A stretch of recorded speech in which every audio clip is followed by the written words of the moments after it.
Estamos já com a transmissão. Boa tarde, boa noite a todos. Perfeito. Boa noite a todos. Estamos aqui hoje para falar sobre transexualidade, né? Sobre os direitos. Nós vamos fazer aqui uma conversa sobre as relações entre Brasil e Portugal, nesse sentido, as leis, a jurisprudência, os entendimentos nesse assunto, e para tanto nós trouxemos aqui a professora Maria Berenice Dias, né, dispensa apresentações, grande doutrinadora brasileira sobre os direitos das famílias, professora, vice-presidente do nosso IBDFAN, do nosso querido IBDFAN, e coordenadora dos núcleos de língua portuguesa, que vem fazendo aí todo esse estudo e toda essa troca, né, de conhecimento entre os países. Temos aqui como o professor o doutor Jorge Duarte Pinheiro. Seja muito bem-vindo, professor, mestre e doutor aqui em Portugal, grande doutrinador também do direito de família aqui, né? Grande conhecedor das relações familiares, que vai nos trazer aqui um pouquinho sobre esse assunto aqui em Portugal. Temos como convidada Daniela Felipe Bento, que é membro da Associação ILGA aqui em Portugal, e ela vai explicar para a gente melhor o que é, como funciona e todo o que está tudo por trás, né, da associação. Também coordenadora do Grupo de Reflexão e Intervenção Trans, né? Temos aqui como mediadora Tereza Lima, nossa vice-presidente, professora universitária. Temos aqui acompanhando a Elizabeth, nossa secretária maravilhosa, que está sempre aqui nos ajudando, está aqui por trás de toda a tecnologia dessa transmissão. Bom, podemos começar, professora? Acho que abriremos com a professora Maria Berenice, abordando o assunto do aspecto do direito das famílias brasileiro.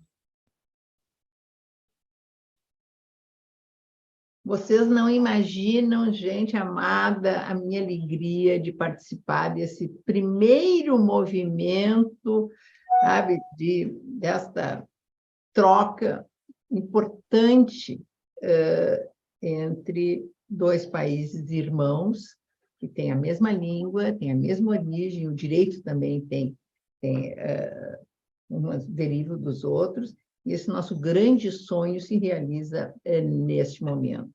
E maior a minha alegria ainda, porque aqui estou dividindo esse espaço junto com meu amigo Jorge Pinheiro, amigo de tantos anos, sempre envolvido com isso. Já coordenamos juntos um livro, né, professor Jorge? Então, sabe, ter construído há 2 meses, tanto este núcleo, já estarmos realizando esta primeira live.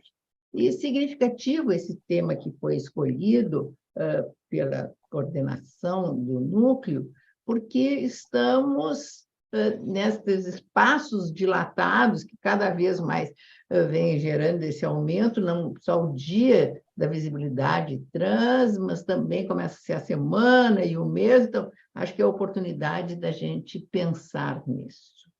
E o que eu posso dizer do Brasil? Nosso Brasil ainda é um país conservador, ainda um país com forte tendência machista, altamente preconceituoso.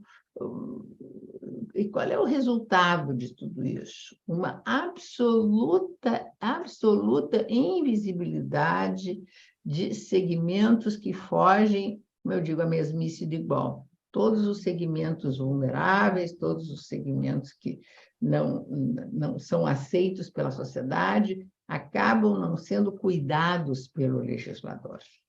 Então, diante dessas omissões, e não estou falando só com relação aos direitos da população trans, mas toda a população LGBTQI, o que nós temos?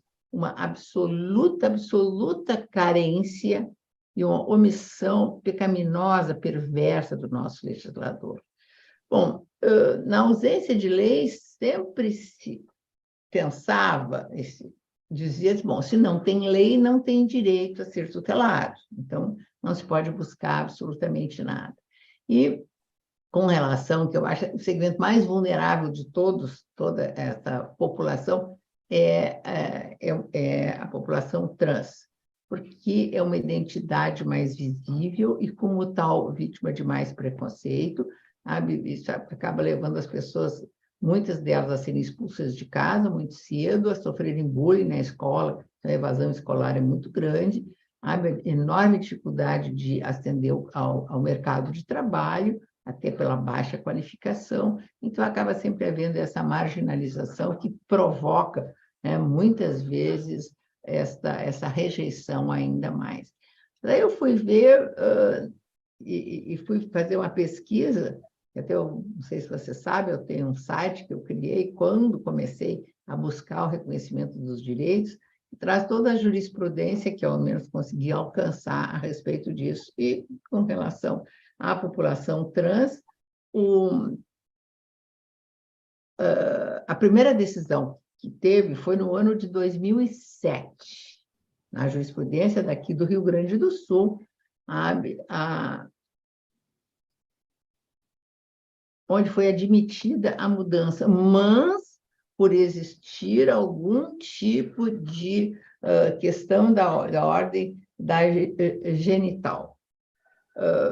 Porque a tendência sempre foi não permitir. Porque a lei dos registros públicos, a nossa lei antiga, de 1973, ela sempre disse que o nome era imutável, a não ser que colocasse a pessoa numa situação de exposição ao ridículo e tal. E tinha decisões que diziam, olha, ridículo não é o nome que a pessoa tem, ridículo é a forma que ela tem de viver, a esse ponto. Então, no primeiro momento, só se passou a admitir a alteração mediante a comprovação da realização de cirurgias de transgenitalização ou algum tipo, sabe, de indefinição da ordem da sexualidade. E eu estava no Tribunal de Justiça nessa época e sempre disse assim, olha, a justiça não pode impor que as pessoas precisem se submeter a cirurgias para ter direitos à identidade preservada. Eu bati muito nisso, muito nisso. Bom, e as coisas começaram a evoluir e essas demandas acabaram sendo admitidas de uma maneira, mas sempre pela via judicial.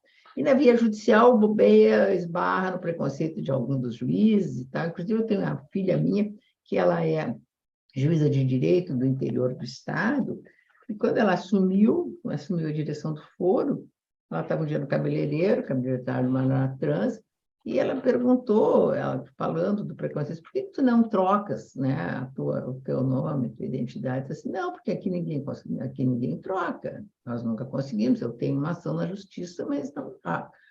Aí ela ficou muito incomodada com aquilo, foi para o fórum e viu que todos os processos, 16 processos, absolutamente parados, nunca tinha sido deferido, falou com o Ministério Público, deu parecer favorável, porque muitas vezes chegava a se fazer audiência pedindo laudos, e até me falaram algumas que até a inspeção judicial era feita no corpo da pessoa para conseguir a alteração. E ela, numa canetada, assim, deferiu todos os pedidos, uma canetada, assim, julgou todos eles juntos, enfim. Então, isso, 2022, né? A depender de uma decisão judicial.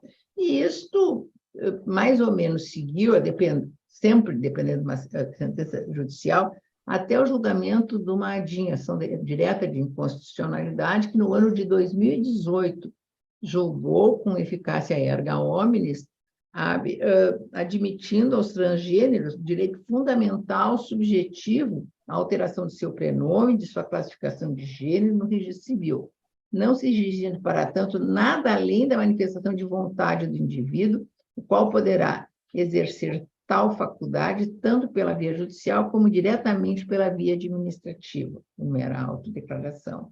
E esta decisão, a de 4275, foi alvo de um tema, né, um pouco mais detalhado, mas exatamente naquele sentido. Em face dessa decisão, o CNJ, o Conselho Nacional de Justiça, editou um provimento 73, regulamentando esse pedido de de alteração de nome em face dessa decisão. Só que exigiu para essa troca, está lá a exigência, ela tem que apresentar, junto com o requerimento, nada mais, nada menos que 17 documentações para conseguir esta alteração. Claro que isso muito dificultava a possibilidade de ascender, porque toda essa documentação, ela custa caro, as pessoas não têm condições, enfim.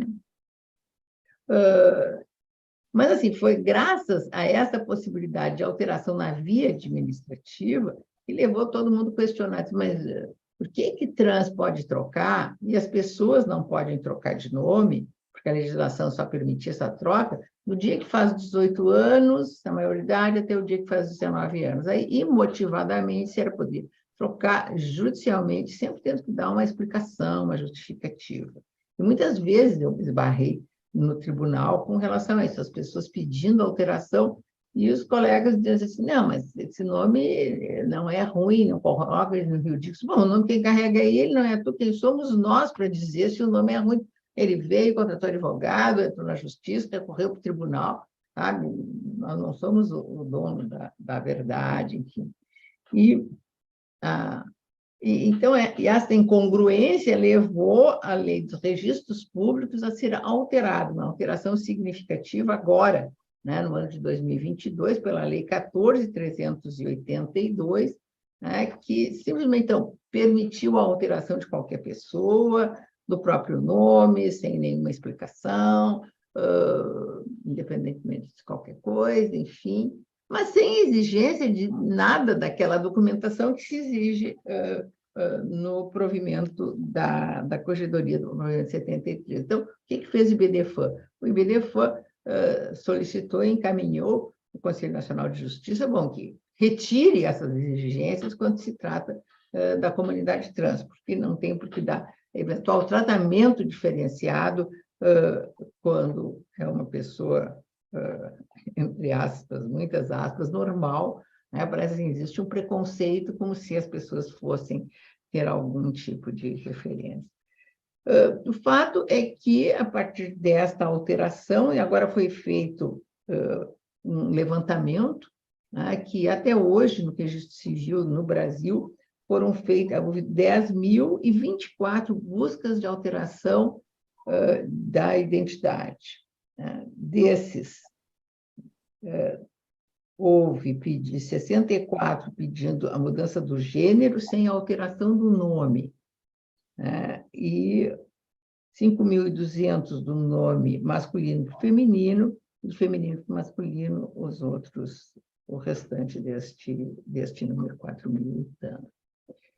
Só que, paralelamente a essas mudanças, também, e aí foi uma diligência do IBDFAN, se buscou assegurar o registro das crianças intersexuais, aquelas que nascem com sexo indefinido, que simplesmente não eram registradas. Então, vem o documento, né, do hospital, onde foi feito o parto, dizendo que o sexo é indefinido, e como no cartório do registro civil só tinha espaço para masculino e feminino, não registrava.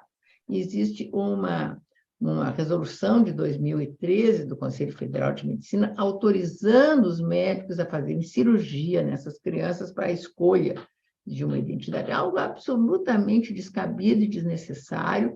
Assim, as crianças não usam órgão sexual. Se isso não está atrapalhando nenhuma função, não tem por que operar. Afronta até o próprio direito da pessoa à identidade, porque depois que ela crescer, ela vai ter a identidade que quiser e não vai ser a escolhida pelos médicos, enfim, como se aquilo fosse algo errado, o que se viu muito frequentemente. Então, queixas dessas pessoas que foram operadas de que não corresponde à sua identidade, ao que foi escolhido, e até porque normalmente se escolhe identidade feminina, porque é uma cirurgia mais fácil de construção, sabe, de uma vagina do que a construção de um pênis. Então, de modo geral, os intersexuais. E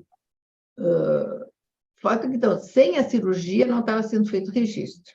Então, nós fizemos toda essa movimentação nesse sentido e se conseguiu, sabe, que o CNJ admitisse essa possibilidade do registro com sexo indefinido.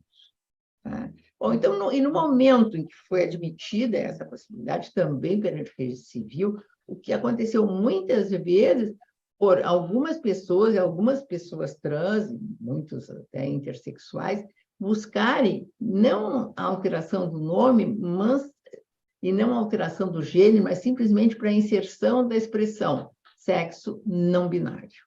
Para mostrar assim, olha, porque essa é uma tendência mundial, onde não existe esse tipo de preconceito, onde as pessoas simplesmente não fazem nenhuma intervenção no corpo para assumirem a própria identidade. Não há necessidade disso, né?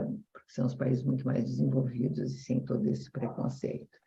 E outro avanço importante, que foi por decisão judicial, é de que a questão da aposentadoria, que sempre foi muito questionado, porque no Brasil as mulheres têm o direito de se aposentar em 5 anos com menos idade do que os homens. Esses mas como é que os trans vão se aposentar? Então, se era um homem que assumiu a identidade feminina, vai, ou ao contrário, uma mulher, sabe, vai a vida inteira pagou e vai poder se aposentar com menos tempo de serviço, enfim. A decisão acho que foi muito correta, ou seja, assim, olha, esta marca obedece à identidade que a pessoa tem quando foi pedir aposentadoria. Se ela já tinha feito a alteração, ela vai se aposentar com a idade correspondente ao sexo que ela assumiu. Se, ainda que seja trans, ainda que seja inter, mas não fez essa mudança registral, então isso não se aplicaria. Basicamente, esse é o panorama do Brasil. Como sempre, sem leis, como sempre, ao contrário de Portugal, que eu morro de inveja, porque Portugal, e uma vez até o Jorge me explicou, sabe, a agilidade do legislador, a sensibilidade do legislador português em fazer leis atendendo a esses segmentos geral da população, porque eu acho que essa é a grande finalidade do legislador, né? Ele tem que legislar para quem precisa de lei. E essas sempre são esse segmento um pouco mais vulnerabilizado. Era a colocação que eu queria deixar para começarmos o debate a respeito desse tema. Doutora, muito obrigada pela brilhante exposição, né, pelas pontuações. Gostaria de passar a palavra agora para o doutor Jorge Duarte, para ele fazer os comentários, os pontos que ele gostaria de abordar e os comentários em relação à fala da doutora. Boa tarde a todas e todos, e cumprimentos especiais aos protagonistas, começando desde logo por Maria Berenice Dias, que eu considero uma figura ímpar do direito, da vida cívica, que tive a honra de conhecer, às vezes não convém indicar o ano, não é? Mas desde então têm ocorrido, felizmente, reencontros em obras e eventos como este, reencontros físicos também.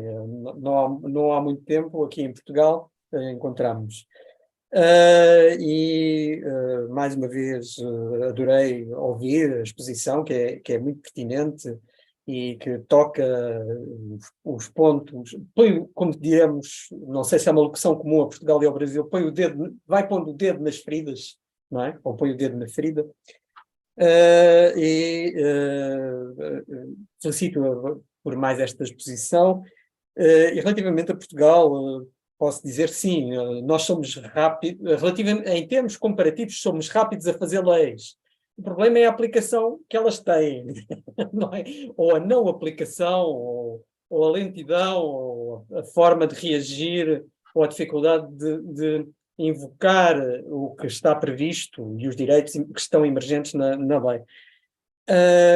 Quero também saudar as demais protagonistas, a Diana Perrotti e Teresa Lima, dirigentes do LibreFam Portugal, em boa hora criado e agora a ser dinamizado. É uma honra para mim, aliás, estar aqui a participar neste, suponho que seja o primeiro evento alargado do núcleo.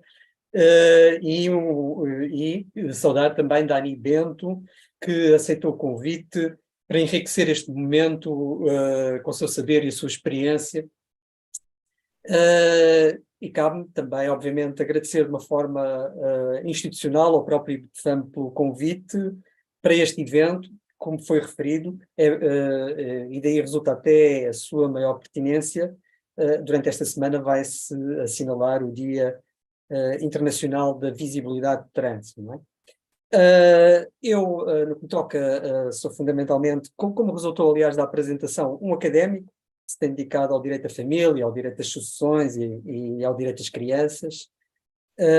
Considerei o tema específico da transexualidade e da identidade de género num estudo justamente intitulado Igualdade e Transsexualidade em 2013, e numa passagem agora de temas de direito pediátrico que foram publicados em 2021.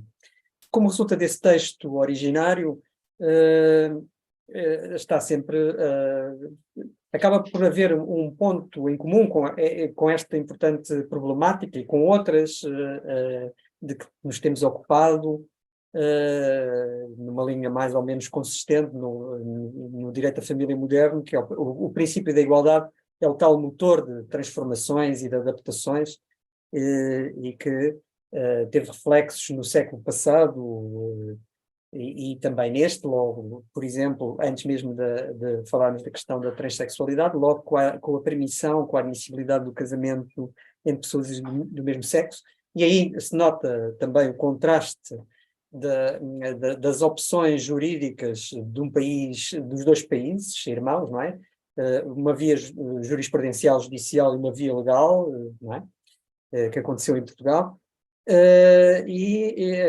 Na verdade, é o princípio da igualdade que é o grande motor da evolução do direito à família e tem subjacente a tal preocupação de garantir que cada qual seja como é. E isso vale para todos, não é? Mas falemos sobretudo da questão que dá título a este nosso encontro, que é a transexualidade, como é expressamente referida.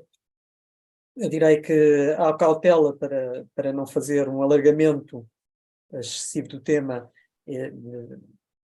adoto um conceito mais estreito, não é? De pessoa que não se identifica com o sexo que foi atribuído ou registado no momento do nascimento, portanto, situo estritamente nesse ponto, embora pudesse falar de situações conexas e muitas vezes tratadas pela nossa lei em conjunto, em agregado, designadamente na lei de 2018, mas nesta live a minha intenção era falar da transexualidade no direito à família e das crianças português, tendo em conta dois marcos que curiosamente me permitem distinguir três tempos. Os dois grandes marcos são uma lei de 2011 e a lei de 2018, que vigora agora, não é?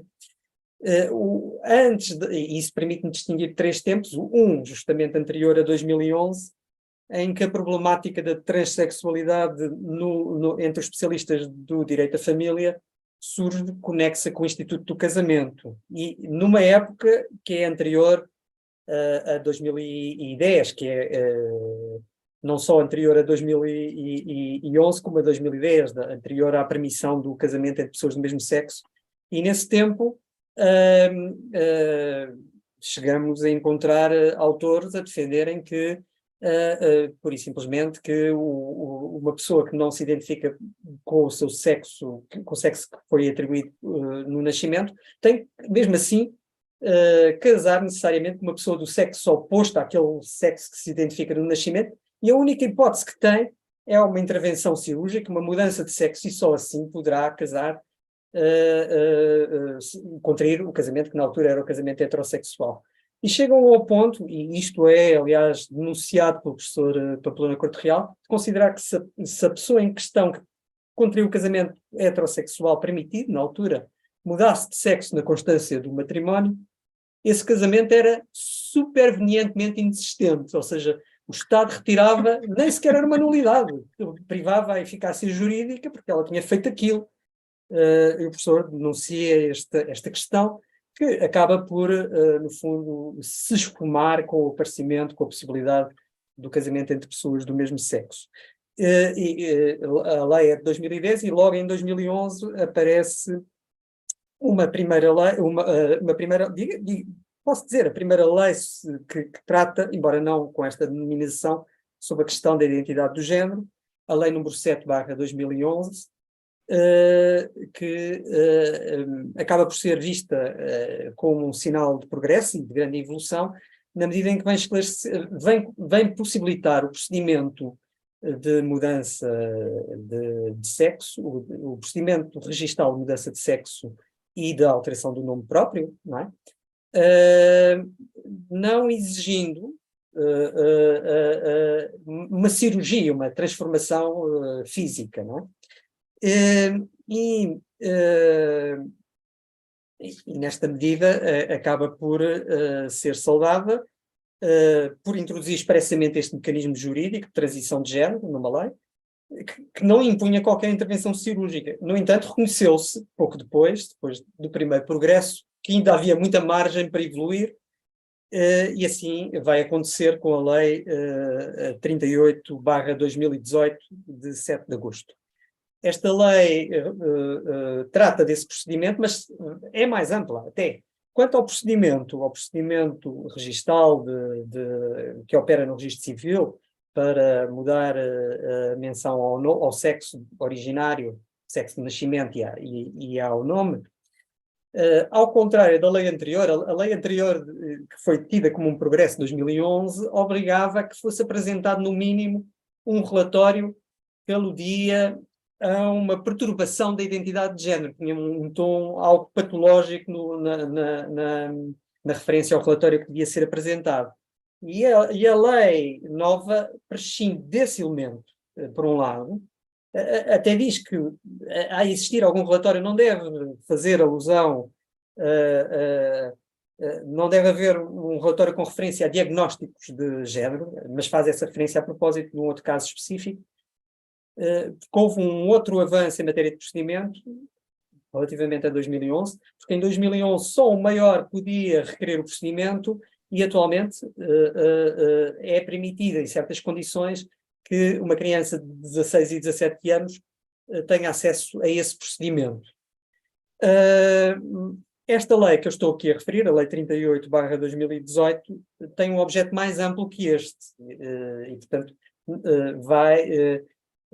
se nesta medida já registra alguma evolução relativamente à lei de 2011, tem um alcance mais amplo porque ela própria diz que tem por objeto o estabelecimento do direito à autodeterminação da identidade de género e expressão de género e o direito à proteção das características sexuais de cada pessoa. Portanto, obviamente tem uma vertente que vai para além da transexualidade, não é?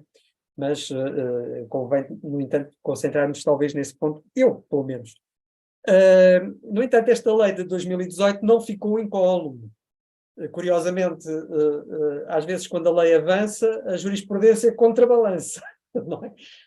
O artigo 12 dessa lei estabelece uma obrigação do Estado de garantir a adoção de medidas no sistema educativo, em ordem a promoverem este exercício do direito à autodeterminação de identidade de género, expressão de género, bem como o direito à proteção das características sexuais de cada pessoa, não é? E, portanto, isto é tanto mais importante se eu falar de crianças, é o ambiente predominante, o ambiente escolar, não é? E, portanto, prevê a possibilidade de medidas de proteção que incumbe ao Estado regulamentar, desenvolver, e, de facto, houve um despacho governamental que desenvolveu, regulamentou, mas esse despacho, aliás, é de 2000 e... agora não tenho aqui... também não tenho... é o despacho de 2019, exatamente, é do ano logo imediato. É feita essa regulamentação, mas, entretanto, é suscitada a constitucionalidade daquele artigo 12, apenas do artigo 12, atenção. E esse papel do Estado de dinamização da proteção trans no ambiente escolar e educativo é questionado, o próprio artigo é questionado, o próprio despacho é objeto de uma declaração de inconstitucionalidade, o despacho acaba por ser atingido reflexamente, mas aquele artigo é questionado pelo Tribunal Constitucional, que declara a sua inconstitucionalidade com força obrigatória geral, não é? E, portanto, essa arma, esse instrumento de tutela no plano escolar e educativo ficou um bocado diminuído, mas apenas nesta medida.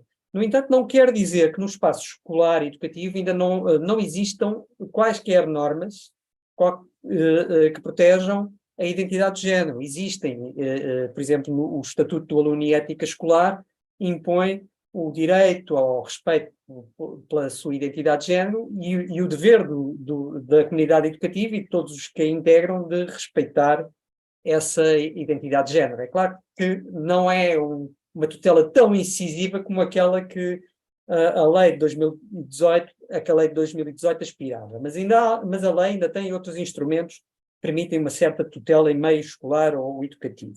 Curiosamente, aqui a jurisprudência conseguiu fazer um recuo relativamente à lei, portanto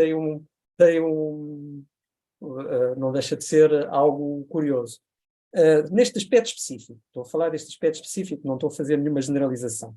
Sobre a criança transexual, que é o ponto que eu gostaria de focar, bem, nós podemos imaginar a situação que uma pessoa, independentemente da idade, enfrenta, as dificuldades com que depara qualquer adulto que se não reveja no padrão de género que é originário e binário. Imaginemos o que é que um adulto enfrenta. E agora, se imaginarmos isso, podemos duplicar ou triplicar o problema se olharmos para a criança. E não há pior para essa criança do que a hostilidade social se somar à hostilidade familiar. É essa a questão, e portanto é disso que gostaria de falar.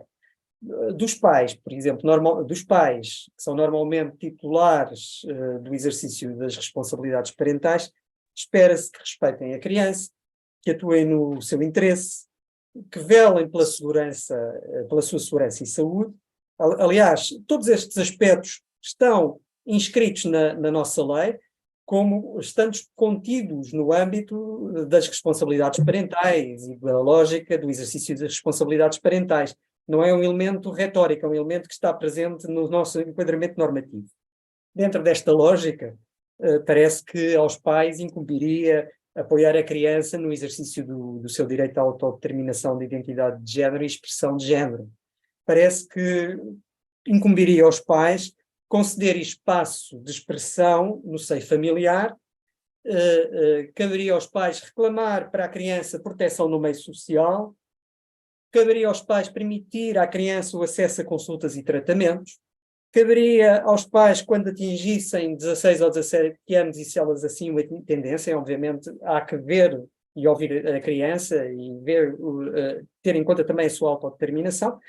Se aos 16 e aos 17 anos, caberia também aos pais, dentro dessa lógica, legitimar o seu acesso ao procedimento de mudança da menção do sexo no registro civil e da consequente alteração de nome próprio. Isto seria o quadro ideal emergente da lógica do exercício das responsabilidades parentais, de uma forma sensível à criança em questão.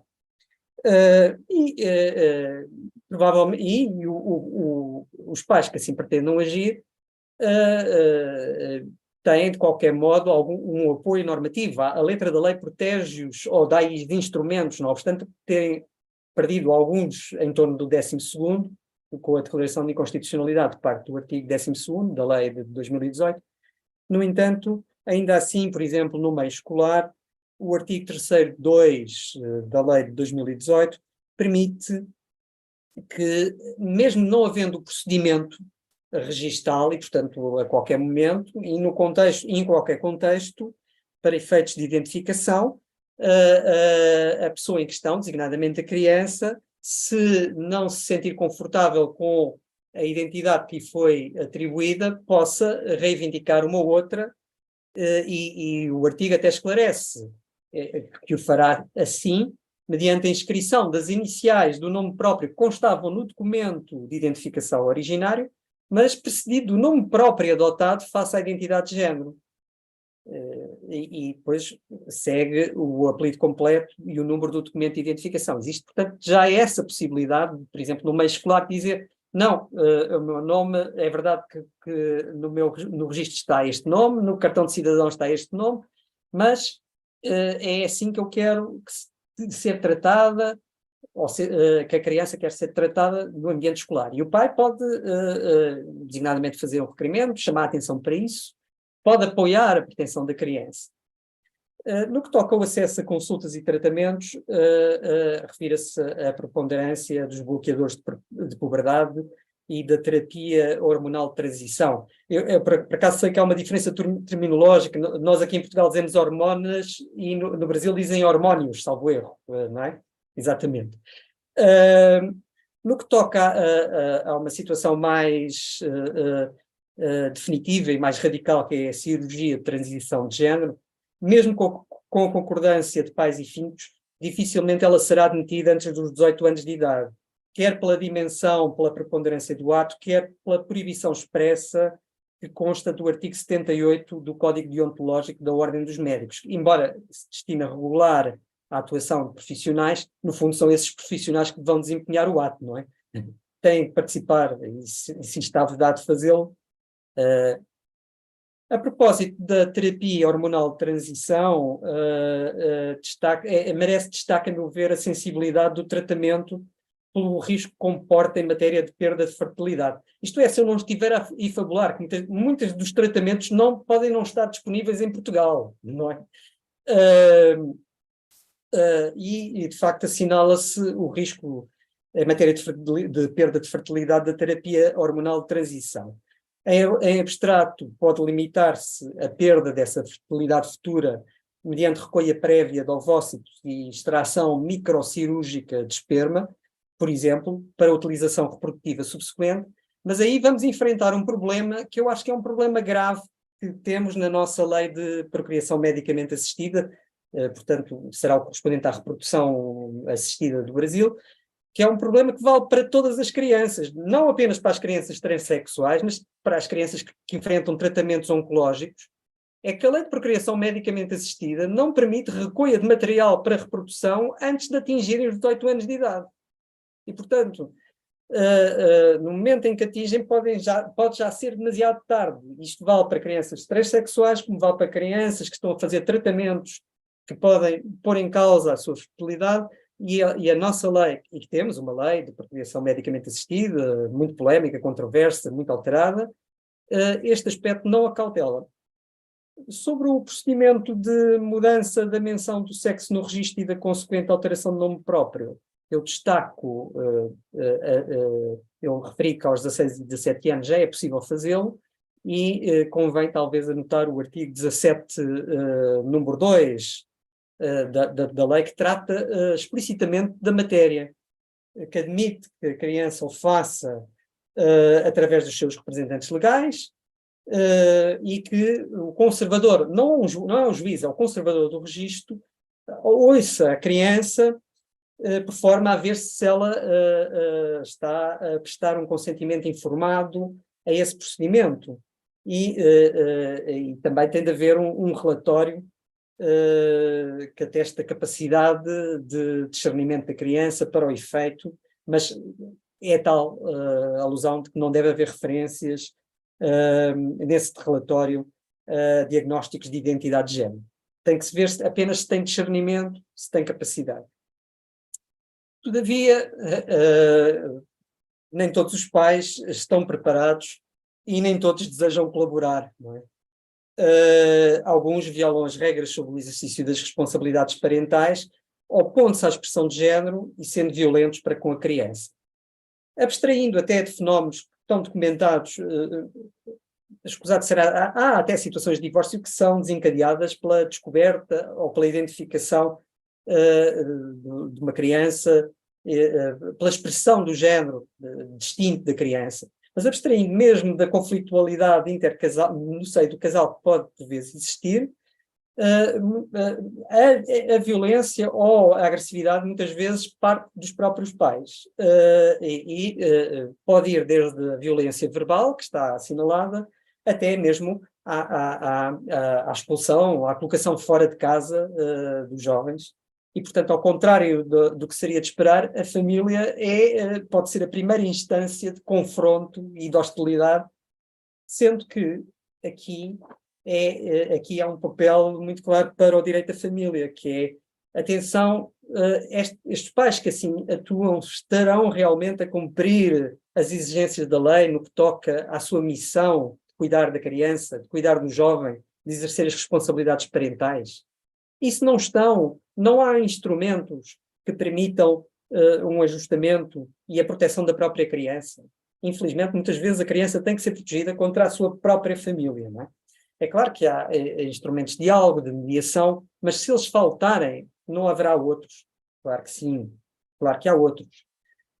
Claro que há modos de reagir às más práticas parentais no plano das inibições, das limitações ao exercício das responsabilidades parentais, das medidas de promoção e proteção, até do próprio modo de regulação do exercício das responsabilidades parentais.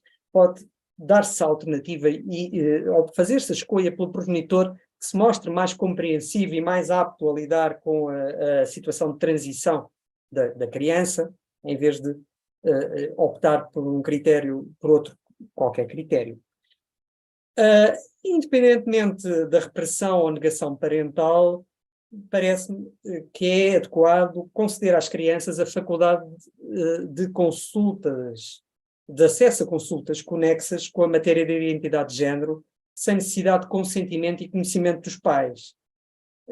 E há que perguntar por que não, se em Portugal isto está expressamente previsto no domínio específico do planeamento familiar. Porque é que estas consultas estão sujeitas a um regime geral, não é? Que pode ser impeditivo e da afirmação da identidade e da realização pessoal da criança e futuro adulto, portanto. Mas há que terminar, são inúmeras, vastas e sensíveis as questões em torno da criança transexual. No fundo, estão também aqui em causa temas que tocam a todas as idades, a identidade pessoal, o livre desenvolvimento da personalidade, que são direitos fundamentais, a igualdade constitui princípio constitucional, mas todavia sente-se a falta do termo género no artigo da Constituição Portuguesa que alude ao princípio da não discriminação, não se proíbe expressamente a não discriminação em razão do género, é claro que emerge da formulação geral, e no âmbito do ordenamento jurídico lusitano, ao contrário do que acontece no Brasil e aconteceu por força da ação do CNJ, é nítida a falta de reconhecimento jurídico expresso da identidade de género não binária, não é? Portanto, há o confinamento à dicotomia masculino-feminino no nosso enquadramento normativo e com isto agradeço a vossa atenção. Obrigado.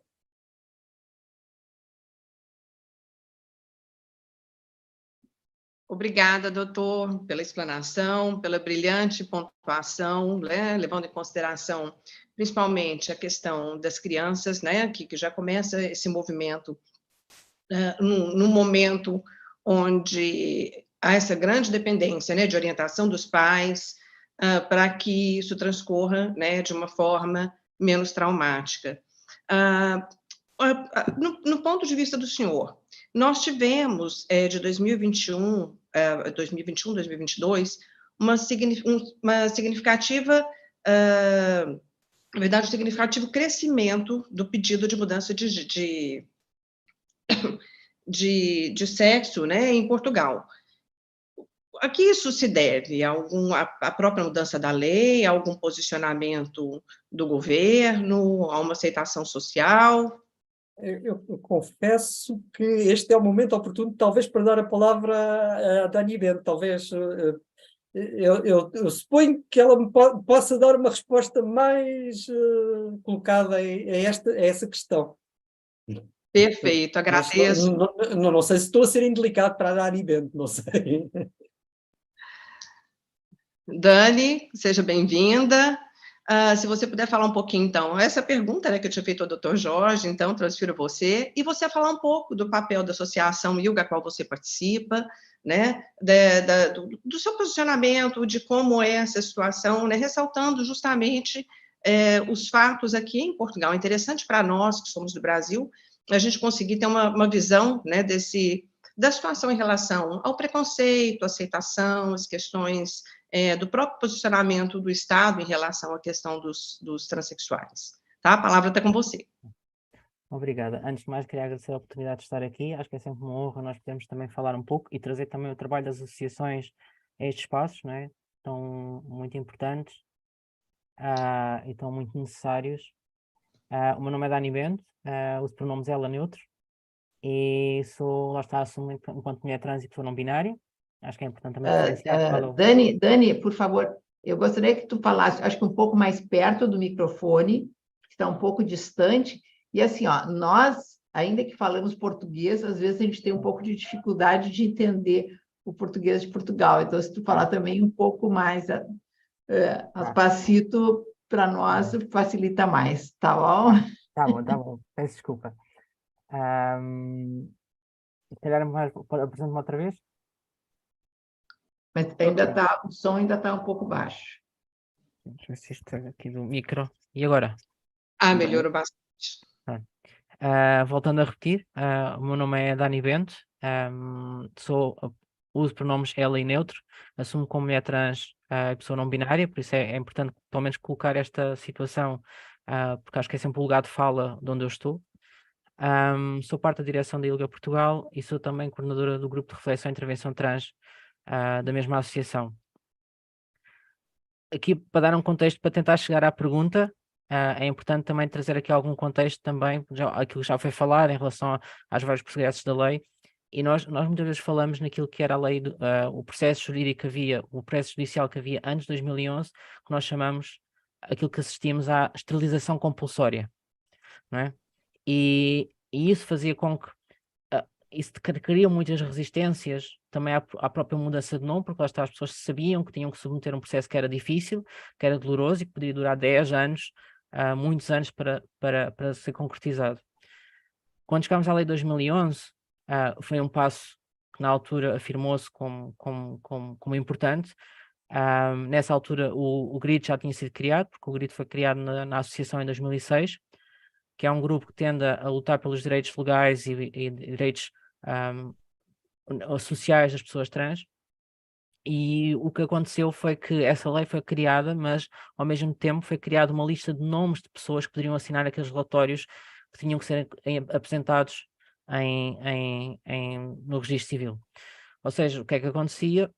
Destes 20 nomes que estavam selecionados nessa lista, algumas pessoas médicas estavam já aposentadas, outras não sabiam que estavam na lista, e depois estavam umas poucas pessoas ainda para assinar esses protocolos.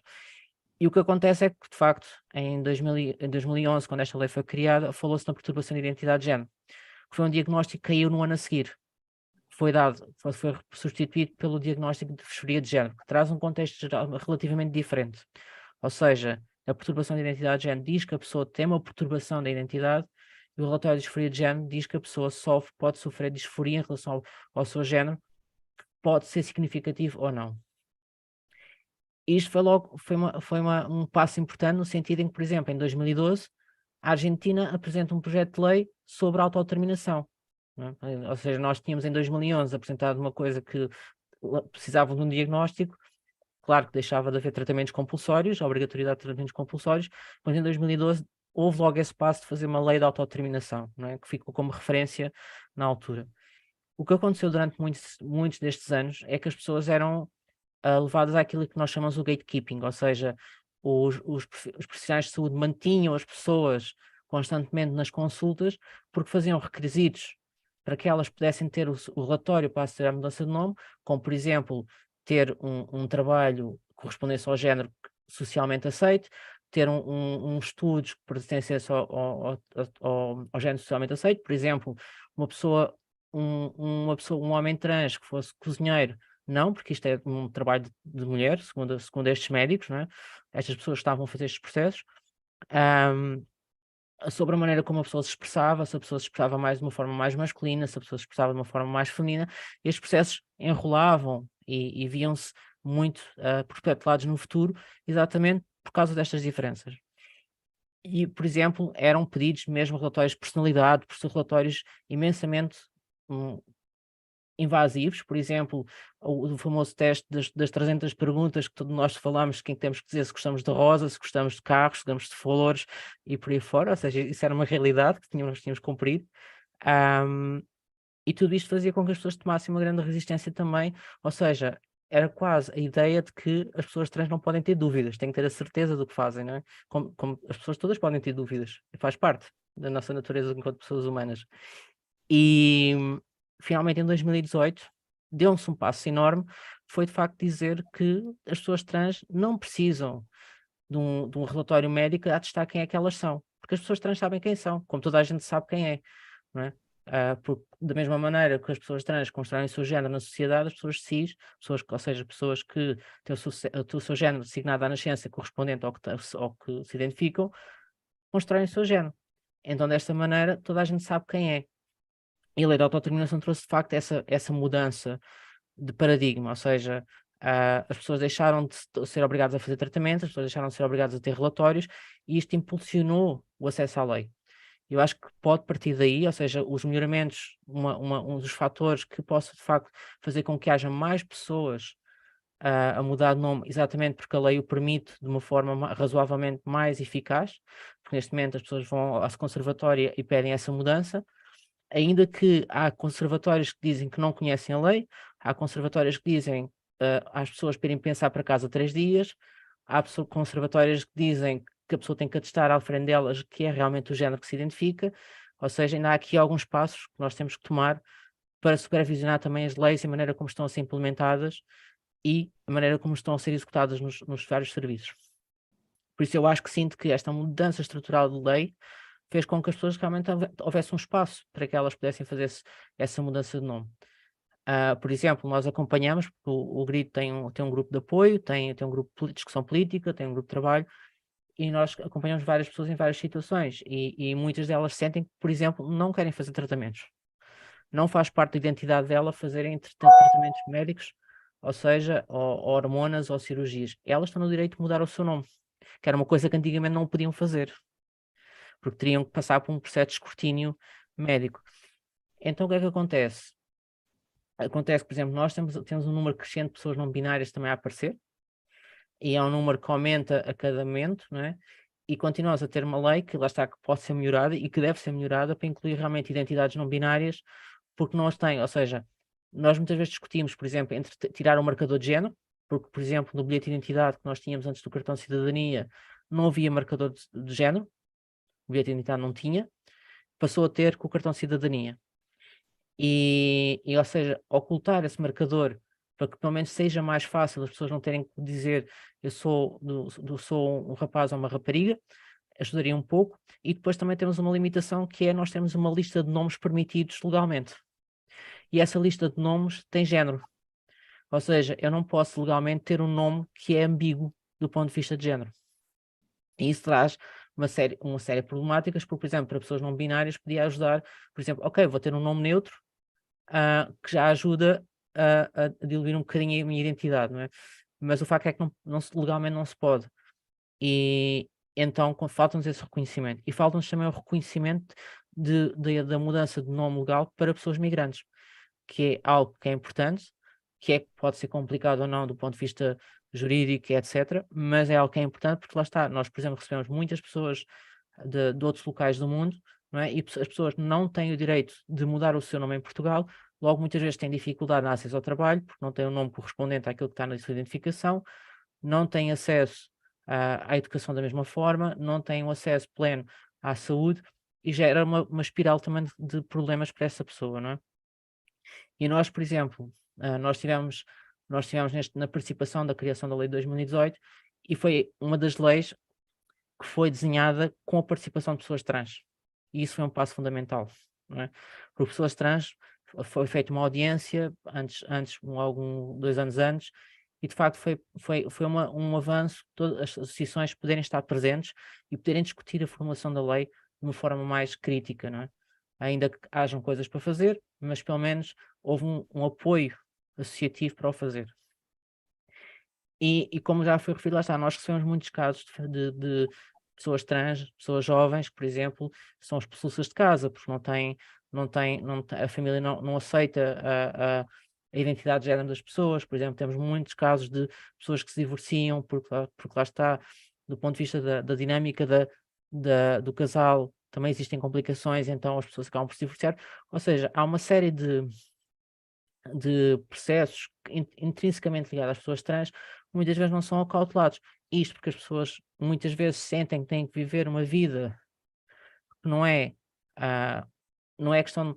Porque nós temos de desconstruir a ideia do corpo errado, que era uma ideia que havia antigamente, que as pessoas trans tinham um corpo errado, não necessariamente.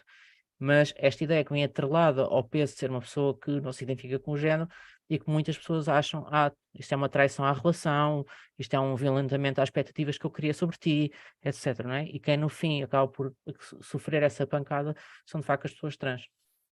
E nesse sentido, nós temos muitas pessoas em vários casos diferentes e temos um trabalho muito ativo. Por exemplo, nós temos um serviço de apoio psicológico, nós temos um serviço de apoio jurídico, nós temos um serviço de apoio de serviços sociais, entre outros serviços, para garantir o apoio a estas pessoas e garantir que estas pessoas têm acesso à saúde, acesso à escolaridade, acesso ao trabalho dignos. Porque, por exemplo, uma coisa que a lei, e que se falou na questão de falar na questão da educação, mas, por exemplo, uma criança pode na escola ser tratada com o nome correto, mas depois vai ao hospital e é tratada com o nome errado.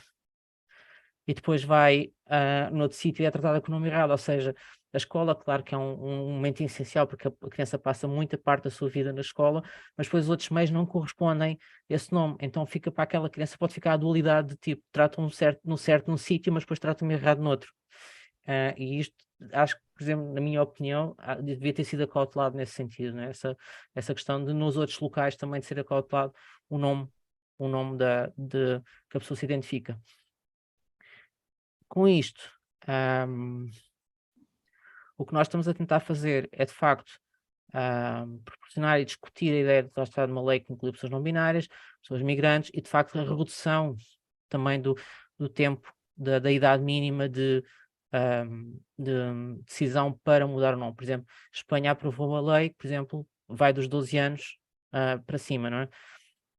Ou seja, já há referentes, e há outros países que ele ainda está mais abaixo na idade, já há referentes que isso pode solucionar. Só que depois temos muito, e está a crescer, não é? A gente não sabe como é que estes movimentos, por exemplo, agora temos em Itália, por exemplo, o que aconteceu dos casais homoafetivos não poderem serem retirados o direito à parentalidade, etc., não é?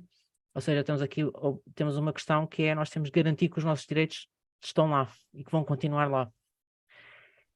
E isto acaba por manter, lá está, a associação com uma responsabilidade enorme, até porque nós, em muitos serviços, nós garantimos aquilo que o Estado não garante. Ou seja, não há políticas no papel, em termos de lei, as coisas estão lá explanadas, deve haver acesso a protocolos de não discriminação, etc., etc., mas na prática não temos mecanismos. Não temos mecanismos que estejam a funcionar. E então o que é que acontece? As associações estão a tomar esse peso de responsabilidade de estar a tratar das pessoas, a acompanhar as pessoas, de guiá-las no seu processo. Por exemplo, as questões das casas-abrigo. Por exemplo, muitas vezes pessoas trans são rejeitadas porque são pessoas que não têm. Isto é ridículo, mas, por exemplo, uma mulher trans que não seja operada não pode entrar numa casa de abrigo de mulheres porque não é operada, não é? Ou seja, temos aqui uma série de valências que nos deixam realmente em situações de muito mais vulnerabilidade e muito mais difíceis. Então, eu sinto que, de facto, é preciso fazer lei, mas é preciso também monitorizar a lei e pensar também em casos específicos e, de facto, trazer este conhecimento das associações do terreno para perceber o que está a acontecer com as pessoas na realidade.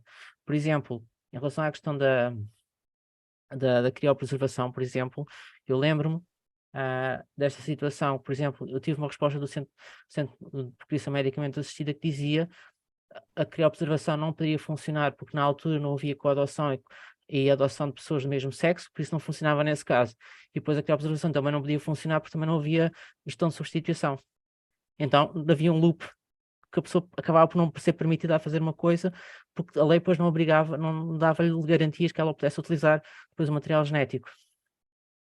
Então há estas coisas, por exemplo, a maneira como os sistemas estão criados, por exemplo, uma pessoa, é muito comum um rapaz trans telefonar para o hospital, ter uma consulta de ginecologia e ser-lhe recusado porque é um homem trans a perguntar, a pedir pela uma consulta, porque é um homem que está a pedir uma consulta de ginecologia, exames que são feitos e que são recusados, porque a pessoa também tem uma identidade no hospital que não corresponde àquilo que o exame quer medir, não é?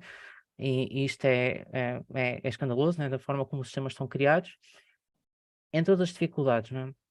Mas a questão mais, focando novamente, reentrando na questão da lei, de facto eu sinto que este crescimento de pessoas a mudar o nome tem a ver muito com isto, com esta possibilidade que está muito mais ampla de serem identificadas como tal. E para muitas pessoas também passa a ser um processo natural, que é, eu quero me identificar assim, eu não quero estar imensamente tempo à espera que isto aconteça, vou aproveitar, por exemplo, quando vou mudar de escola ou quando vou mudar de trabalho, para fazer este passo, porque, por exemplo, é muito difícil muitas vezes para pessoas jovens ou para pessoas que estão a trabalhar, fazer coming outs e fazer mudanças de nome dentro dos sítios onde estão, na escola ou no trabalho. Então é mais fácil aproveitar um período em que estão a mudar para fazer realmente esse salto. Torna-se mais simples, não é? Mais salvaguardada a sua segurança. Não é? E então acontece também isto, e depois, por exemplo, a questão da proteção das características sexuais, a questão também da proibição das cirurgias a bebés intersexo, porque, por exemplo, o que acontecia, e via-se claramente que havia médicos que diziam isto, nós temos que normalizar as crianças. E normalizar passava por colocá-las num lugar onde elas não estão, não é? Ou seja, do ponto de vista do crescimento, elas seriam crianças saudáveis, completamente saudáveis, sem cirurgias e sem lá está, mutilações genitais, não é? Que basicamente é isso que se chama. E então, pelo menos a lei vê isso, só que lá está, nós não temos ainda, por exemplo, associativamente, nós não temos dados que nos digam que a lei está a funcionar, ou que está realmente a ser criada e que seja desenvolvida. E acho que isso é tipo uma coisa muito importante, que é nós começarmos a salvaguardar também a supervisão das leis, monitorizar as leis e ter projetos que o façam e continuamente monitorizem e digam se a lei está a funcionar ou não e o que é preciso de mudar. Portanto, acho que era isto. Obrigada. Obrigada, Dani. Na verdade, o que nós vemos é uma mudança social que precisa de sensibilidade para ajustes, né? Para o reconhecimento da própria lei, para que caminhe na área da saúde, da educação, né? Então, é preciso realmente que haja um tempo para as coisas se adequarem, porque são muitas questões que envolvem, né, a questão da mudança de gênero, não é só a questão da permissão da lei, mas é uma adequação da própria sociedade, né? A palavra está aberta para o Dr. Jorge, para a doutora Maria Berenice, e para quem está nos assistindo, quem estiver aqui pelo Zoom, pelo YouTube, se quiserem fazer perguntas, podem mandar aqui pelo chat para a gente, ou aqui pelo YouTube. Eu gostaria de fazer uma pergunta para a Dani. Dani, eu gostaria, assim, que tu sabe nos informar qual é a participação de pessoas trans no âmbito do executivo, no âmbito do legislativo, aí em Portugal. Esta é uma realidade nova aqui no Brasil, né? Este ano foi a primeira vez que entraram trans no nosso Congresso Nacional, como deputada federal, que foi, acho, um avanço bem significativo. Já tínhamos tido algumas vereadoras, acho que na última legislatura também, mas eu não sei, assim, essa situação aí em Portugal, como é que é, assim, a aceitação nas instâncias de poder. Sim, neste momento nós não temos, ou seja, dentro do Parlamento não temos nenhuma pessoa trans que esteja também a trabalhar nesta causa. Ou seja, nós não temos essa representatividade, como às vezes vejo, acabo por ver no Brasil, nós não temos essa representatividade ainda, infelizmente. Ainda é um passo que nós temos que dar. Só para esclarecer que a nossa representação parlamentar são 230 deputados, não é? Salvo erro. Sim, sim. Portanto, em 230 não há uma única pessoa trans. Sim. Por outras palavras. Sim. As pessoas que estão nos seguindo aqui estão parabenizando o Dr. Jorge, a doutora Maria Berenice, a Dani pela explanação. O pessoal está tímido, acho que a explanação foi tão a contento que ninguém quer fazer perguntas. Então, eu vou fazer uma pergunta para o Jorge, que eu sou uma pessoa muito curiosa. Tu disseste que existe esta possibilidade de as crianças trans terem uma, que aqui se chamaria identidade social, mesmo sem alteração do registro, perante as instituições de ensino. Isso precisa haver a requerimento dos pais, ou seja, se não, e assim, um pai, os dois pais, e se não houver manifestação de vontade, se não for o desejo dos pais, mas é o desejo do filho, isso não pode acontecer? Mais uma vez, até é uma pergunta que a Dani pode responder com cuidado, mas, entretanto, só uma questão. Isto acaba por ter o mesmo tratamento, teoricamente devia ter o mesmo tratamento que qualquer outra questão que é levada para o meio escolar, não é? Nós ainda temos uma figura que é o encarregado de educação, não é? Há coisas que andam em torno desta figura, não é? E eu penso que será sempre mais eficiente que essa intervenção ocorra e que esse requerimento ocorra, mas posso estar enganado. Dava, no entanto, se Dani me quisesse ajudar, sim.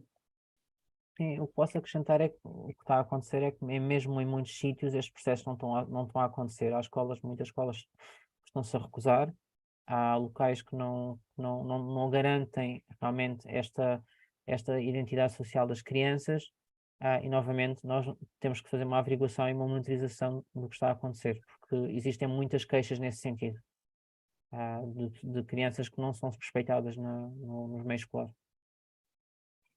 Eu até vou trazer assim, uma notícia bem, e até eu não sei se aí como é que essa questão é tratada, tramita, ou agora está dormindo no Supremo Tribunal Federal, uma ação para assegurar que na escola as crianças trans tenham acesso aos banheiros conforme o sexo de que elas se identificam, né? E não só das crianças, mas das pessoas em geral, né? E simplesmente esta ação ela está com vista a um ministro, eu acho que já faz 6 anos que ele não tem jeito de julgar, enfim, e algo muito elementar, já tiveram algumas ações de indenização por impedir alguns estabelecimentos, shopping e tal, o acesso de trans no banheiro conforme a sua identidade, isso até levando a incidentes, enfim. E eu não sei aí como é que essa coisa funciona, se tem essa dificuldade ou não. Eu vou só fazer uma primeira alusão. Eu suponho, se não estiver em erro, que isso estava previsto expressamente no despacho governamental que regulamentava o artigo 12 e que depois portanto, foi atingido pela inconstitucionalidade consequente. Portanto, já estava e, portanto, não existe uma vinculação nesse sentido diretamente emergente de nenhuma norma. Mas antes existia, antes do acórdão de 2021, salvo erro, sim. Essas casas de banho, os banheiros nas escolas. Estava contemplado, sim. Ok, tem uma pergunta aqui do Ivo Morgado para os doutores Maria Berenice ou Dr. Jorge a respeito da permissão de atletas trans competirem em modalidades correspondentes ao gênero em que se identificam, né? Por essas questões que estão acontecendo aí de lutas de MMA, enfim. A pergunta pode ser respondida pela doutora Maria Berenice, doutor Jorge, fique à vontade. O Ivo Morgado é que faz a pergunta, tá? Aqui a situação ainda não está definida, né? Mas a tendência é admitir que, feito todos aqueles exames para ver os índices, né, de hormônios, enfim, está igualado, haveria essa possibilidade, mas há uma grande resistência ainda nesse sentido de se admitir a possibilidade dessa competição. Há um movimento nesse sentido, mas ainda não temos nada muito consagrado. Aí em Portugal deve estar melhor que aqui. Bem, eu aproveito para dizer que o Dr. Ivo Morgado é meu aluno no mestrado e, como sempre, consegue fazer estas perguntas. É terrível. E já tratou deste tema da juventude trans no primeiro semestre, numa disciplina. Eu confesso que é um tema demasiado específico. É verdade que considerámos o contrato de formação desportiva, mas não fomos a esse ponto. Eu não sei se a Dani Bento poderá adiantar algo no que toca à situação portuguesa neste domínio. Bem, Em Portugal também não sei muito bem como é que estamos, mas saiu há pouco uma notícia, há pouco ou 2 dias, que havia uma instituição de atletismo, de desporto, que não ia permitir pessoas que que cresceram sob a organização do sexo masculino participarem em competições do sexo, do género que se identificam. Não é? Neste caso, para mulheres trans que passaram por puberdade com testosterona, não vão poder participar em modalidades olímpicas no género em que se identificam. Saiu há 2 dias, acho eu, esta notícia. Ok, mais alguma pergunta? Tem mais uma pergunta no YouTube, de Cláudia Rivas. Mas aí ela pergunta a posição a respeito de crianças trans, como aceitação nas escolas.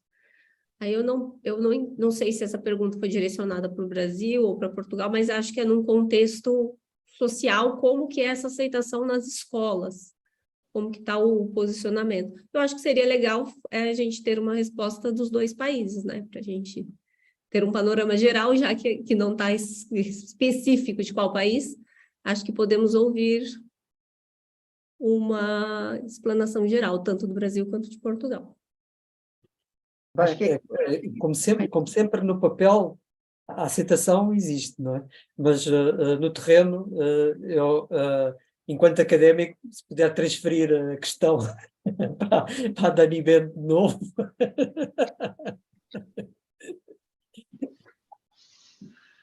Não, No caso português, claro. sim, no caso português, a aceitação nas escolas ainda é difícil. Ou seja, nós ainda crescemos num ambiente tal e qual. Portugal também é um ambiente machista, com todo este conservadorismo desta matriz que nós temos, e de facto ainda é difícil, ainda que nós tenhamos mais pessoas que vão fazendo o seu coming out e vão fazendo a sua busca identitária com alguma mais com alguma leveza do que era antigamente, mas o que acontece é que ainda há muita discriminação e ainda há muita violência, não é? E nós sabemos, por exemplo, ainda há pouco eu dizia a questão da mudança do nome e a mudança de escola, mas há, por exemplo, crianças que mudam de escola exatamente por receberem bullying na escola onde estão. Então, este é um processo que deve incluir formação, sensibilização da parte para pessoas professoras, para pessoas alunas, ou seja, fazer muito este trabalho. Por exemplo, nós temos uma associação que é a Rede Exec, que trabalha exatamente com pessoas jovens e lá está, tentam fazer ações de sensibilização nas escolas e potenciar muito este discurso de autodescoberta, entre outros. Só que lá é muito difícil porque nós, muitas vezes, as associações também não têm meios para conseguir chegar a todo lado, para conseguir chegar a todas as posições, então torna-se um processo muito difícil. Mas discriminação existe ainda e é preciso ainda fazer muito de sensibilização. olha quem está conosco aqui, Arlindo. Seja bem-vindo, Arlindo. Obrigado. Boa noite a todos. Pronto, eu tenho a mão no ar, vou esperar pela minha vez. Não sei se é já. Fique à vontade, a palavra é sua. Pronto. Não, primeiro te apresenta, né, Arlindo? Por favor, não precisa toda essa festa aqui, vamos ver lá, porque a discriminação a favor do Arlindo. O Arlindo. Boa noite a todos, eu sou Arlindo Castro e estou na presidência do núcleo do IBDFAM em Angola e aproveito a oportunidade para parabenizar a doutora Maria Berenice Dias e o doutor Jorge Duarte Pinheiro brilhante apresentação, e também a Dani, que também esteve aqui a nos brindar com aquilo que é a sua experiência vivida mesmo na pele diante do que se está aqui a abordar. Quero também parabenizar ao IBDFAM Portugal, a Day Perrot e a Teresa Lima, por esse ato de coragem, não é? Trazer isso para ser discutido e abordado acaba por ser um ato de coragem e a evolução constante no pensamento, que é, como disse o Dr. Jorge Duarte Pinheiro, colocar mesmo o dedo na ferida, não é? Porque, infelizmente, a opção dos outros ainda continua a ser a ferida de uns, não é? Ou seja, algo que não me toca, algo que não me diz respeito àquilo que é a opção da outra pessoa, mas ainda assim, para muitos, constitui uma ferida, ou até mesmo, às vezes, uma gangrena, não é? Que se calhar só se consegue curar com alguma amputação, né? Mas pronto, olha, eu não trago concretamente uma questão. Pronto, em Angola nós temos isso para nós ainda não é uma realidade legislada. Até bem pouco tempo, a própria homossexualidade era considerada como um ato anormal do ser humano e por isso dava lugar aqui até a aplicação de uma medida de segurança, como, por exemplo, um internamento. Mas hoje em dia, na sociedade, já se vai vivendo com essa realidade, não é? Até de pessoas trans, inclusive, mas não há uma tutela legal para estas pessoas. E o que eu trago como introdução ao meu pedido ao comentário, que era do Dr. Jorge Duarte Pinheiro, que era a doutora Maria Berenice Dias, é como é que o Brasil e Portugal vivenciaram com o surgimento, não é, da própria determinação dessas pessoas na sociedade. Nós, em Angola, nesse mês dedicado, vamos dizer, às mulheres, tivemos 2 episódios que eu quero aqui partilhar, que é para saber mais ou menos do Dr. Jorge e da doutora Maria Berenice como é que no Brasil isso surgiu. Tivemos um evento no dia 8 de março, em que foi convidado para cantar um evento no Dia das Mulheres, e quem foi convidado a cantar é uma pessoa que se identifica como sendo homossexual. E quase caiu o Carmo e a Trindade nas redes sociais, que na verdade é o maior barômetro onde essas questões são discutidas, porque essas questões nem são levadas para a televisão para serem discutidas. Bem recentemente, uma empresa de televisão internacional, a DSTV, uma televisão por satélite, nas suas páginas nas redes sociais, foi homenageando várias mulheres. E nesta semana, acho que foi na semana passada, colocou no conjunto dos seus posts, não é, uma mulher angolana transexual. Não é? E colocou lá nos seus posts, homenageando como sendo o mês da mulher. E mais uma vez caiu o Carmo e a Trindade nas redes sociais. Ou seja, estamos a ter aqui uma grande onda de, não sei se diria de estigmatização, mas de pronunciamento público de que essas pessoas não podem representar as mulheres por parte das próprias mulheres, muitas delas ligadas a algum conservadorismo religioso e por aí fora. E eu queria saber da doutora Maria Berenice, do doutor Jorge Duarte Pinheiro, se calhar até pela vossa área de atuação, como é que a própria sociedade, já não digo aqui do ponto de vista legislativo, mas como é que se conseguiu quase esse consenso social, embora ainda com esses focos, com essas gangrenas que eu fiz aqui referência, mas queria ouvir a vossa opinião relativamente a isso. Obrigado. Nós temos aqui no Brasil a Lei da Violência Doméstica, chamada Lei Maria da Penha, que expressamente 2 vezes diz que a proteção é à mulher, independentemente de sua orientação sexual. Então, assim, o que se passou a entender que mulheres lésbicas, né, estariam também ao abrigo da lei.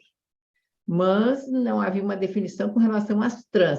E, bem recentemente, o nosso Supremo Tribunal Federal abrigou, ao abrigo da Lei Maria da Penha, diz que as mulheres trans estão, sim, ao abrigo da lei, porque elas têm uma identidade feminina. E a lei protege a identidade feminina, que eu acho, assim, no fundo, é um avanço importante, Agora, Arlindo, não pensa que aqui as coisas são fáceis, que existe essa aceitação social.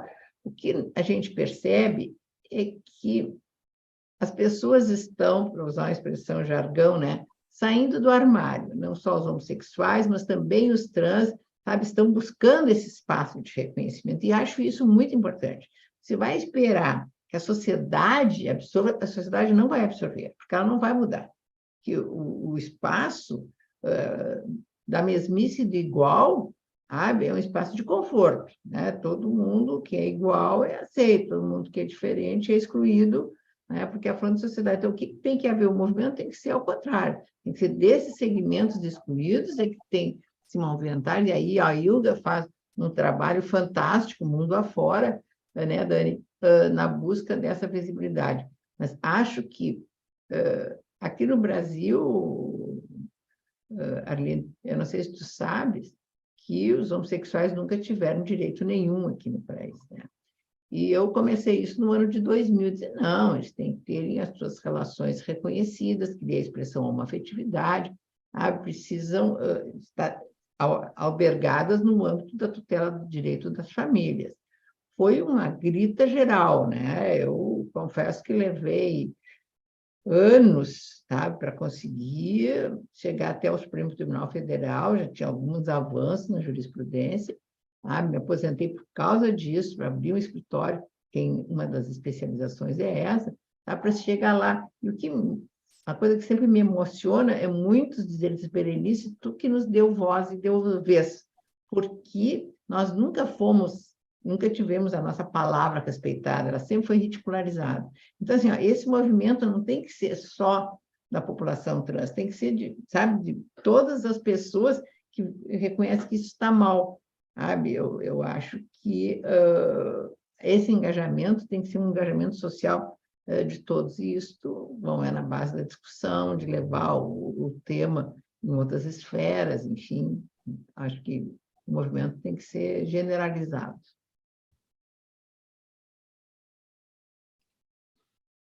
Eu aproveito para saudar a Arlindo Castro, e, portanto, já estamos em 3 continentes neste momento. É um evento tricontinental, e saúdo. E por acaso lembrei-me agora, de repente, de uma ilustre, a meu ver, foi uma das melhores juristas de Direito da Família, era a professora Maria do Carmo Medina, que eu conhecia pessoalmente, e ela, na altura, a sociedade angolana, mesmo assim, tem evoluído bastante, tem-se transformado. É claro que queremos outras velocidades, mas eu lembro que a queixa que ela tinha era, sobretudo, quanto à condição da mulher, que na altura ela suscitava, independentemente da orientação sexual, independentemente de ser trans ou não, ela aludia a isso e até enfrentou alguns dissabores, como ilustra professora da faculdade em Luanda, não é? Foi uma combatente também no sentido de uma mudança no quadro do direito da família angolana. Mas o facto de acontecer esse evento e haver já a oportunidade desse evento já é algo impensável há 5 anos. Se pensasse em contratar alguém para cantar no Dia da Mulher, alguém que fosse trans, não é? É claro que, mas é como, fundamentalmente, como disse a doutora Maria Berenice Dias, há ações que se têm de desenvolver, há iniciativas que se têm de fazer, não também apenas aos trans, ou às minorias em questão, mas cabem também à generalidade da sociedade. E como também resultou, aliás, do que ouvimos da Dani, a verdade é que estamos perante um movimento de avanço e recuos, um movimento em que não há passos consolidados, não é? Mesmo que sejam grandes, poderá ter sempre que haver uma certa sustentação, não sei, mas o interessante nesse contexto, como em Portugal, como se viu, é investir e sempre no papel geral e no momento associativo, penso. E mais uma vez, eu sequer dava a palavra a Dani, se fosse possível. Não sei se as moderadoras, como é que estamos de tempo e de repartições? Então, nós temos aqui mais 2 perguntas, temos tempo para elas? Como é que nós estamos aí? Já estamos com 1h24 de live? Não, então faça. Quando chega a pergunta, a gente tem que responder, né, Jorge? Né, Dani? Tá certo. Então, temos uma pergunta aqui, que pergunta sobre assistência às crianças que se arrependem de terem feito a mudança de sexo na infância e que hoje sofrem por conta de não conseguirem reverter as cirurgias. Esses casos estão sendo relatados na Espanha e no Reino Unido. Aqui a gente não pode falar nada, porque aqui não é admitida cirurgia, a não ser a partir dos 18 anos de idade, e aí precisa começar um acompanhamento por 2 anos, então isso antes não vai. Tem que ser admitida a partir, parece que é dos 13 anos, é o bloqueio dos hormônios de crescimento, sabe? Para retardar o desenvolvimento sim, da identidade, das características do gênero. Então...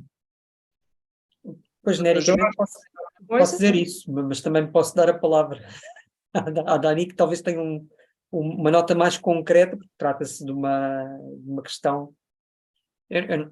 Para além de ter a ideia que isso pode ser...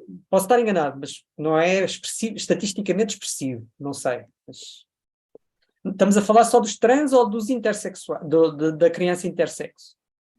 Não, aqui fala das crianças que fizeram mudança de sexo na infância. Certo. Não foi específico, né? Pois não, temos a questão de que a cirurgia de transição de género aqui não é admitida na infância, mas não sei. Bom, ok. Temos, então, uma última pergunta. Deixa eu ver se eu consigo acessar aqui. Do Euridice Campelo. Ele pergunta o que vocês acham sobre a questão da linguagem neutra TODS. Como podemos nos habituar a essa mudança em relação aos livros, né, a parte da literatura, como é que fica? Esse é um caminho sem volta, né? Há todo um movimento nesse sentido, mas é uma grande reação. Para só vocês terem uma ideia, é que não existe no Brasil. Então, o masculino sempre representou junto o feminino, só que isso invisibiliza a mulher, não vejo nenhuma justificativa para isso. Então, aqui, eu comecei no Brasil um movimento para buscar a alteração do nome dessas entidades jurídicas que se identificam no masculino, a Ordem dos Advogados, a Associação dos Magistrados, o Instituto dos Advogados, para ficar, em vez de advogados, advocacia. Até porque, atualmente, nós somos 18% número maior de advogadas que de advogados.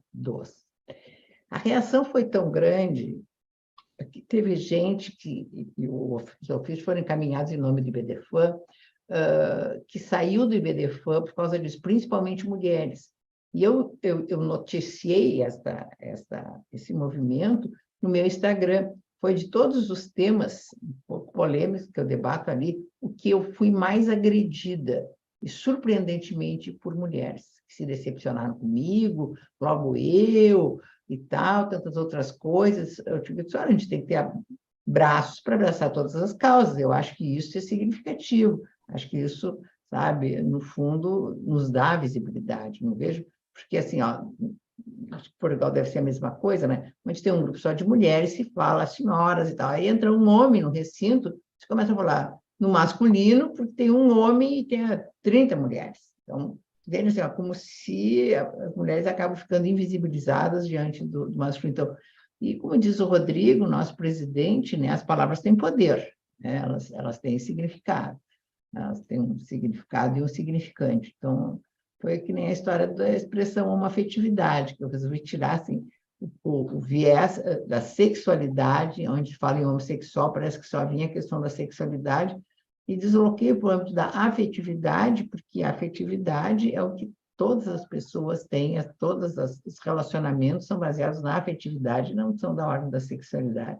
Não pessoas inférteis, o que não poderiam casar, isso é no âmbito da igreja, mas dentro da jurisdição, essa não é essa influência.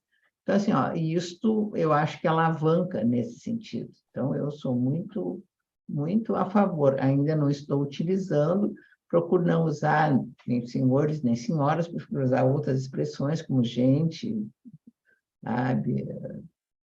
Nesse sentido, mas não temos como não chegar à criação dessa expressão. E nos livros, bom, nós temos os livros históricos, que antes escrevia o PH tinha som de F, eles vão continuar assim, ninguém alterou esses livros, então os livros também não vão ser alterados, mas acho que não, que temos que caminhar, pode ser que causa estranheza, mas toda novidade ela causa estranheza, então eu não vejo a razão de ser de todo esse movimento contrário.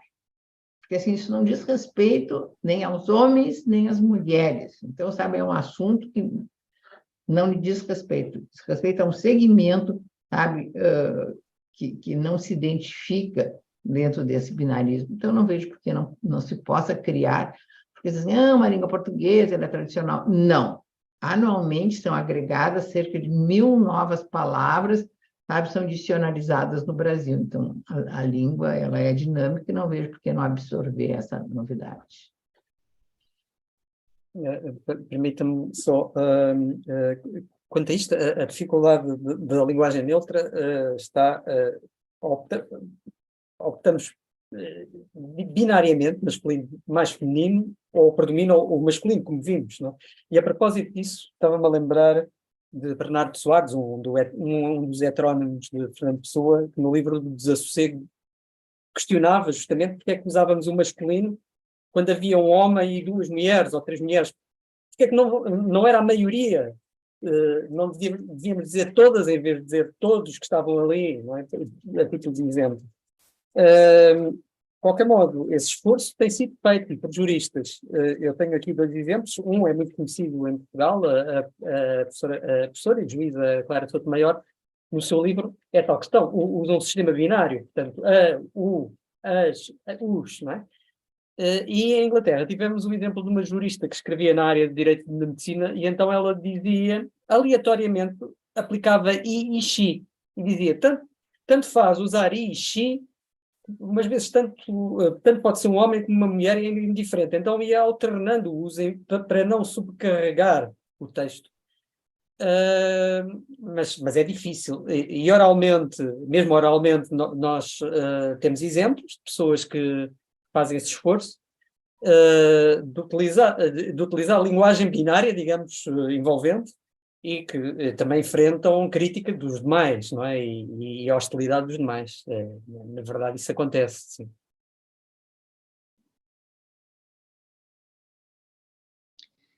Ok, muito obrigada. Dani, quer comentar alguma coisa? Eu só ia dizer que pode ser um bocado influenciada porque eu dou oficinas de linguagem inclusiva. Pega o microfone. Estou a dizer que eu posso estar um pouco influenciada porque eu dou oficinas de linguagem inclusiva. Sim, sim. Então, tipo, eu sinto que há mesmo, de facto, há muita gente contra, mas há cada vez mais pessoas interessadas também em aprender. E lá está, e, por exemplo, há coisas muito simples, por exemplo, em vez de dizer eu estou atento ou estou atento, eu posso dizer eu estou com atenção. Não, sim. E há muitas técnicas para fazer isto, não é? E acho que isso é interessante também de perceber e de entender. Uhum. Muito bem. Ok. Olha, então, venho aqui agradecer por todos, né? Pela doutora Maria Berenice, doutor Jorge Duarte Pinheiro. Todos e todas. Por abrilhantar a tarde, né, no Brasil e a nossa noite aqui em Portugal. Agradecer o apoio da Beth e passar a palavra para a Dayana para encerrar. Não sei se a doutora quer comentar, quer falar mais alguma coisa, doutor Jorge. Se não, passo a palavra Vamos para lá, porque, como diz o Rodrigo, as coisas são boas quando elas começam e terminam. Terminam no momento certo. Isso. Perfeito. Bom, gostaria de agradecer, professora Maria Berenice Dias, professor Jorge Duarte Pinheiro, Dani Bento, pela esclarecedora explanação de todos. Tenho certeza que todos que estão aqui tiveram muitas dúvidas esclarecidas. É um assunto que gera muita dúvida na cabeça das pessoas, principalmente as pessoas que não estão inseridas ou que não pesquisam sobre o assunto. Então, foi excelente. Eu penso que não foi uma explanação muito demorada, mas que esclareceu todas as dúvidas. e que ficou, né, um assunto ficou esclarecedor e de fácil entendimento para todas as pessoas. Quero agradecer a todos que estiveram aqui presentes, as perguntas que foram enviadas. Tereza, Beth, muito obrigada. Tirou a foto, Elizabeth? Tira uma foto. Por favor, tirar a foto. Já está. Então, muito obrigada. Obrigada. Estaremos Tchau. juntos em breve novamente. Tchau, tchau. Boa noite para todos, obrigada a todos. Boa noite. Obrigada.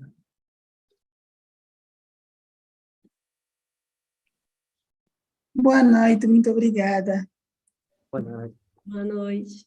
Boa noite, boa noite, boa noite, doutor. Boa noite, Beth. Boa noite, Dani. Obrigada a todos. Obrigado, Dani. Obrigada.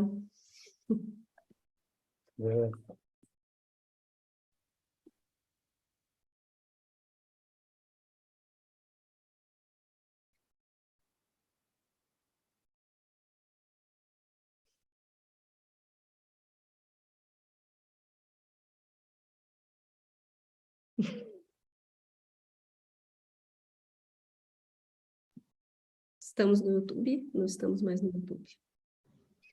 Como estamos aqui? Não sei, a Beth aqui, que sabe se ainda estamos aí